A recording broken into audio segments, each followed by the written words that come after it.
everybody? It's Jeff, the Young Black Geek, and we are talking page 14 of Black Clover.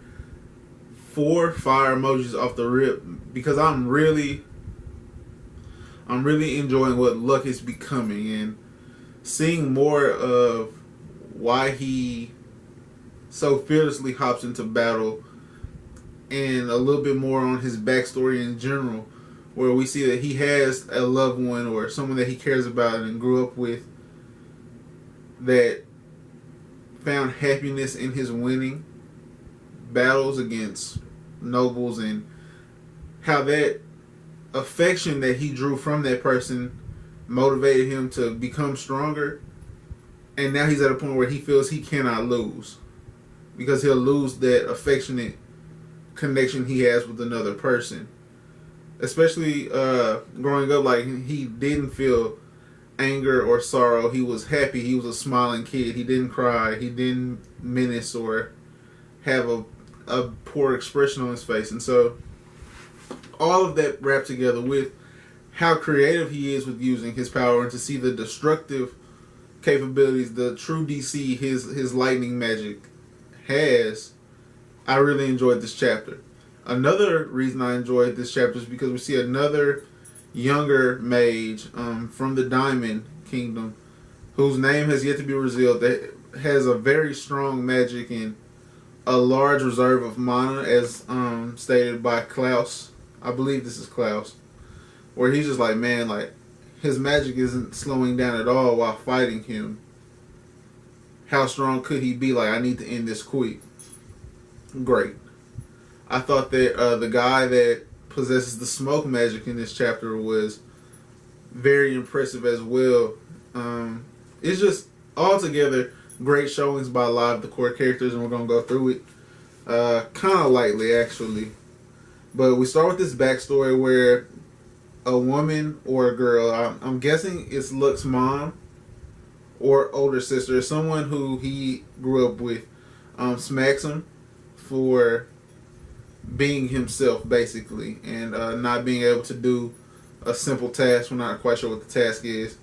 Yet he beats a noble in a magic exchange competition, where, like, basically the area or a school in an area lets all these kids display their magical abilities, and probably have like a similar events to the Magic Knights entrance exam. If I was just guessing, it's probably like a watered down version of that. And Luck beats a noble in the one-on-one portion, and he doesn't appear to come from much. So I feel like he might not be as poor off as Yuno and Asta, but right above them, like maybe a level above them in terms of the money he comes from. But he has Thunderbolt Destruction, which I can't think of another named attack so far that I've enjoyed the name of that attack, where I was like, okay, this has to be a cold attack like this one yet. No, nothing comes to mind, actually.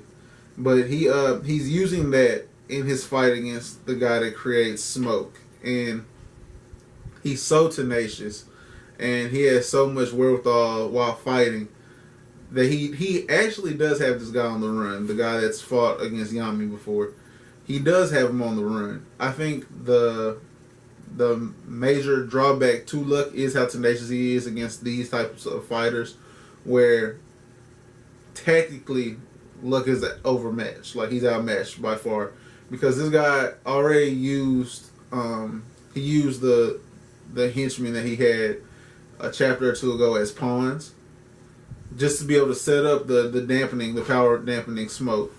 And that alone took Luck off guard. And I feel like if that's how you start fights off, if that's like your base for feeling people out, you have much more to use. You have way more in your tool bag, honestly. So Luck is just like win-win and keep winning. The fear of losing is the fear of losing a connection with someone, is how it seems, and I get being drawn by that. On the flip side, the Golden Dawn are fighting against the younger guy from and he refers to him as our kid. Like, I wonder how our kid's doing. the younger guy from the Diamond Kingdom, and he seems to have like this crazy diamond magic that's not only unique in that like diamond is incredibly sturdy, like it's incredibly difficult to cut. It's a heavier rock, and so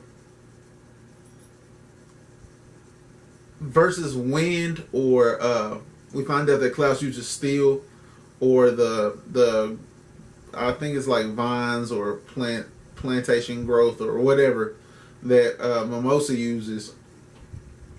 None of those really seem like they would affect diamond pound for pound. But there is one person there that can cut through diamond for sure, especially diamond creation magic. And that's the person with the anti-magic sword, who's on his way, by the way, which is where we go to towards the end of this chapter. And I think setting up, the best part about how it's set up, because I will say, Tabata does an outstanding job of continually showing Asta and Yuno's rivalry is driven by friendship. But to show where like they're like, well, we're family because of how close we are. And although we are not blood related, we are closer than a lot of people who are blood related, a la Noel and Mimosa. They are far closer to each other in terms of their feelings and their goals than Mimosa and Noel, who are blood cousins, will ever be. And to show how strongly they feel about that connection, and hear Asta and Yuno as kids talk about like, well, we have to care for our friends. When Asta realizes like, whoa, Luck's in trouble fighting against someone. He doesn't understand it's a smoke guy yet. And to have Klaus, someone that Yuno is learning from, be in trouble against this diamond guy versus going to go get the treasure, they both come to aid that person. And I'm so ready for this next chapter. Although this was definitely a 4 fire emoji chapter, I'm so ready for this next chapter to see where they've both grown. And we've gotten to see the baby steps of Asta already, where his reflexes are improving and he's starting to understand a little bit more about what his grimoire represents. But we haven't seen that from Yuno yet. And to see where Yuno has come from the entrance exam to now, it's going to be crazy. It's going to be crazy. And it even crazier than that is that this is just the tip of the iceberg for what will be EOS. But just from where we started, this is going to be crazy. So I definitely love this chapter, 4 fire emoji chapter once again. In the comment section below, I know that this is Wednesday and we didn't get one yesterday, but it was New Year's. So let me know what you guys did for New Year's Eve and New Year's Day. Tell me how your New Year's went in total in the comment section below. We'll make it a little bit easier today. Subscribe if you haven't already, because we've been a lot better at least posting something daily, and trying to stream here and there as well. And give this a thumbs up as it goes a long way. You guys be safe. Have a great rest of your Wednesday. Peace.